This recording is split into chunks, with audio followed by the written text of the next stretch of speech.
Hey, hi, how are you? Good, I hope. Got a little segment here recorded from an earlier live stream, a Q&A live stream, and the question was, what do you do if during an investigation you stumble upon the fact that a crime's been committed? It's a difficult question, so have a look at that, but the segment also dives into what do you do if all of a sudden you find yourself in over your head? Or you got to ask yourself the question, am I in over my head? Have a look at the segment, and then please don't forget to leave me a comment. Let me know your thoughts. Okay? Now, next question is a good one.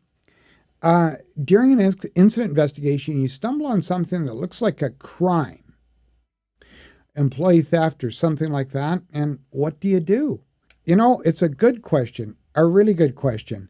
And I'm sure that, sadly, it's happened. I know it's happened to me, and I've seen it with employee theft. And I'm sure many folks watching or listening to this will agree that it's happened at one time or another, or they've seen it happen. And if so, and you have your own story to tell, weigh in the comments. I'd appreciate it. Let me know in the chat. Feel free to reach out with social media.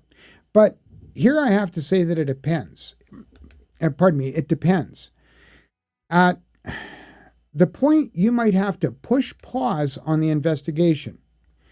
And let's just say that I'll tell you why in a sec. But the very first thing is you need to advise your manager ASAP and then contact the police. Let them know you're contacting the police. Now, many times companies will want to conduct their own internal investigation first for whatever reason why. They want to avoid public embarrassment. They don't see as it's a big deal, whatever the case may be.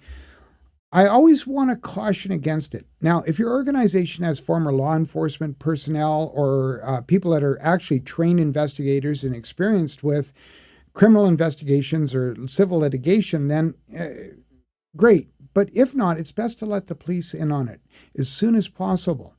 Because realistically, if you don't, you run the risk of jeopardizing an investigation, possibly even affecting whether the case can go to trial or not. The consummate safety professional is one that knows when they're in too deep and they're know well enough to step aside. That's the honest truth. And I mean, by that, and it isn't just in an investigation where a crime's been committed. If all of a sudden you're knee deep in an investigation and you go, wow, I'm over my head, don't keep swimming around. That makes no sense whatsoever.